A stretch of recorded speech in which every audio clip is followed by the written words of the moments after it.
Hello everyone, this is Funeka Sobantu, African Genius Awards Executive. Today in the studio we are joined by Stacey Fru. She was a recipient of the African Genius Awards Outstanding Achiever 2022. So who's Stacey Fru and what does she do, Stacey Fru, and what makes you unique? What makes you to be an African Genius Award Achiever recipient? Yes. First of all, I want to say thank you for inviting me to the studio, and it is an honor to be here. So who is Stacey Fru? That's a loaded question, but I'll try to simplify it because I'm still trying to figure that out myself. So I am a 16-year-old international multiple award-winning author and activist. I wrote my first book titled Smelly Cats at the age of 7 years old, and I am also the founder of the Stacey Fru Foundation, which is an NGO which focuses on child safety and security, as well as the importance of literacy.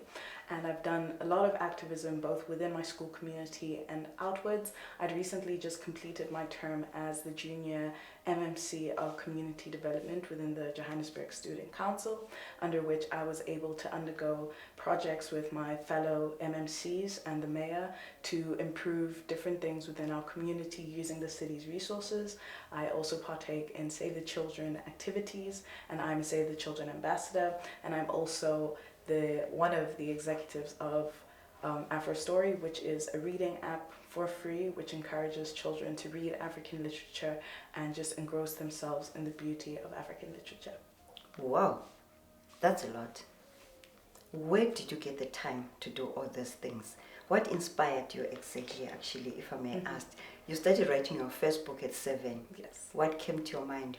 And the title Smelly Cats. So this was back in 2014, and I was very young.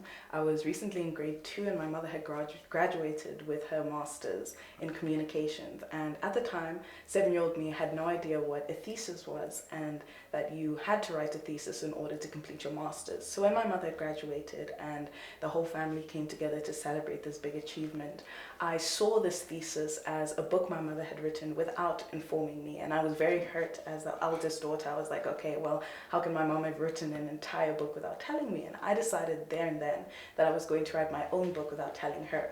So I then embarked on this sort of secretive journey to put together Smelly Cats with the help of my older brother, who would always correct spelling errors and help me go in the correct direction. And once I finished, I brought this to my mom and I was like, look, Mom, I've written a book of my own, now we're on the same level.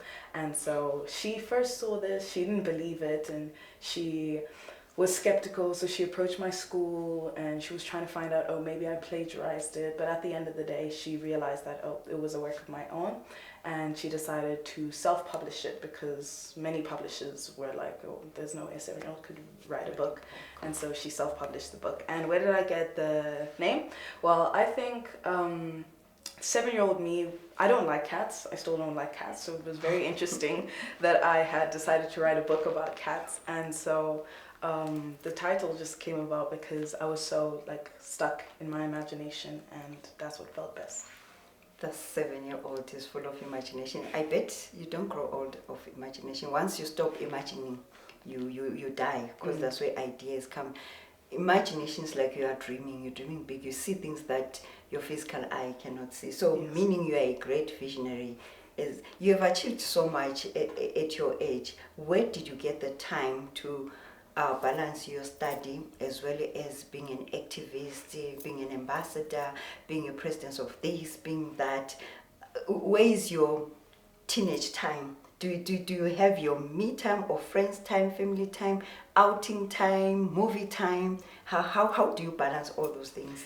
I think a lot of people ask me this question, and people don't realize how much time there actually is. And there is a lot of time for everyone to accomplish what they want. But I think for me, the biggest thing that's helped me balance my work outside of school and inside of school is priorities. So oftentimes what I choose to prioritize in that moment and what I feel would be the best way for my future. So for example, I can miss a class that I know I can catch up on to go for a school visit, or I can miss a school visit to write an exam, which I know that is very important. So the biggest thing when it comes to me is prioritizing which goes where, but also the fact that I've been doing this for such a long time, it feels like the norm. So I don't feel like there's anything different about my life, and it helps you manage stress, and you just manage.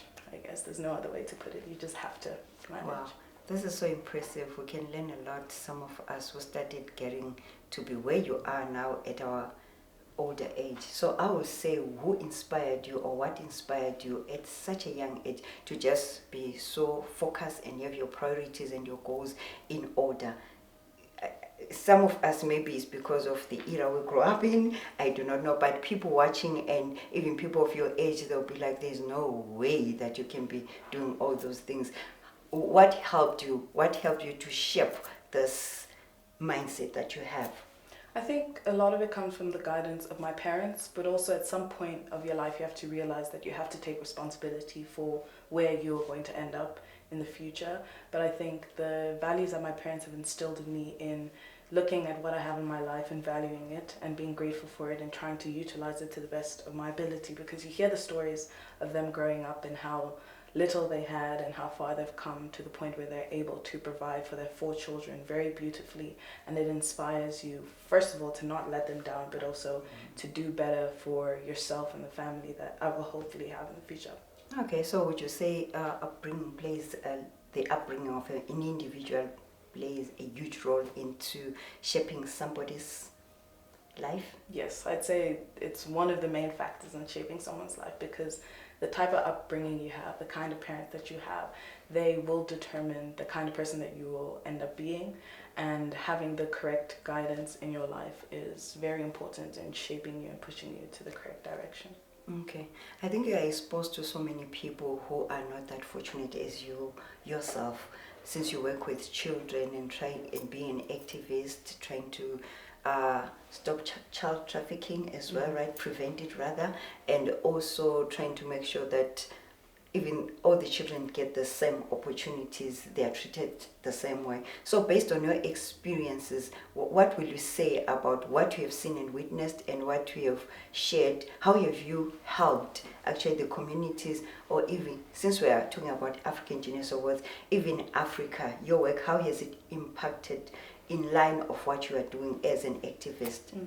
I think the biggest part of my work when I go into underprivileged communities, when I meet my peers who are the same age of me, who have similar aspirations of me, but have a different background for me, the biggest thing that I impart onto them is hope that someone so young can achieve so much, and hope that the African child is actually unstoppable when they are given the correct guidance and the proper resources to succeed. So I think instilling hope in children for them to go on and achieve something better despite their circumstances is one of the biggest things that I've done. But also under my foundation, we do various activities within communities to help and improve the current status that they're in. So we do a lot of drives, clothing drives, sanitary drives, book drives, toy drives. We have the African Children of the Year Awards, which is an annual award ceremony where the foundation aims to honor and empower African children who are doing good things within their community. So this spans out to all African countries where people are nominated, and from there on, that is also just a symbol to them to continue their journey of impacting their community in a positive way. And so through those initiatives and by working with other organizations such as the World Literacy Foundation, and being able to go out and share my knowledge, not only in spaces where children exist, but where other NGOs exist, and adults and people who have the capacity to make greater change. And so being in those spaces as well helps. That's very insightful. That's very deep and busy, and we really appreciate such kind of mindset from young people. But now I'm looking at you and your age group and everything that we have achieved. What were the challenges when you're looking at the spaces that you have occupied? How were people receiving you in those? Maybe you're going to present your foundation or even opening one. Were you doing it under your name, or was somebody older who was involved behind the scene to help you open it? So my parents took charge of helping and setting up the foundation because I was 9 years old at the time that it was launched, and so of course I was unable to, legally get the certifications and everything like that. So my mom especially has been a big help, and as she launched my first book, she continues to launch my books. She's the one that had brought me here today. She travels with me every time I need to travel, and so it's always good that I've had her in my life. Otherwise, as a child, there's not much that I could have done on my own, and so having her as well has been a big help. It really does, because imagine when you just come and they're given a podium and you have to introduce yourself and all these big people like you're playing with us. This child, you should supposed to go to school, we can't be sponsoring this. But I guess your work speaks for itself and you have built a name for yourself. And I heard you mentioning that you also have an African Child Award. Yes. When was it launched? It was initially launched in 2018, and we recently celebrated its 5th year in November. Okay, and which countries are involved in? So South Africa, obviously, we have Cameroon, we have Namibia, Kenya, Nigeria, and others that I've forgotten. Okay, wow, that's beautiful. So you brought 3 books. Are all these your books? Yes, all of these are my books, but I have 3 more that are not here. That are not here. Okay, and where do people get your books? So you can get my books by contacting me online. You can go to the foundation's website, Stacey Fru Foundation, staceyfrufoundation.org.za. On my other social media platforms, you can find my books at Reader's Warehouse, exclusive books in Monte Cassino, exclusive books in Rosebank, and Zara bookshops and at Profound Books. Oh, you're a busy lady. You're extremely busy. This has been nice talking to you, Stacey. And where do you see Stacey in the next 5 years? Yeah, 5 will be good. You'll be 21. That's a perfect age. Where's Stacey? Recently completed her first degree. I'm not too sure what that degree is going to be in, but I don't know. I'm very anxious about my future. I haven't really thought that much about life after matric, so I'm still trying to figure that out now. Okay, you've been doing well anyway before matric. Even after matric, you're still going to do well. You've made a name for yourself. And then how has African Genius Awards impacted your life, or what can you share with our viewers based on your experience after you were announced, after you received your certificate and received your medal? What came through to you? I think it was so amazing to realize that I had managed to be in the same spaces as someone such as Bantu Steve Biko or Wole Soyinka, who were previous awardees of the African Genius Award. And these are people that I've looked up to, people who I don't feel I live up to, but I think that it is a great thing to have that sort of examples to follow by, but also to empower myself to aspire to be great and to be like them. Okay. All right. Now, Stacey, we say we'll wrap it up here for today. So your last words to our viewers? I would say to the viewers that thank you, first of all, for watching. I hope you enjoyed the interview, but also that there is so much potential for the youth of Africa, and we should not lose hope in the way that the world is going, but we should focus on coming together, educating ourselves and others, and building a new redefined Africa. Thank you so much. Thank you. Thank you, viewers. That was Stacey Fru from African Genius Awards.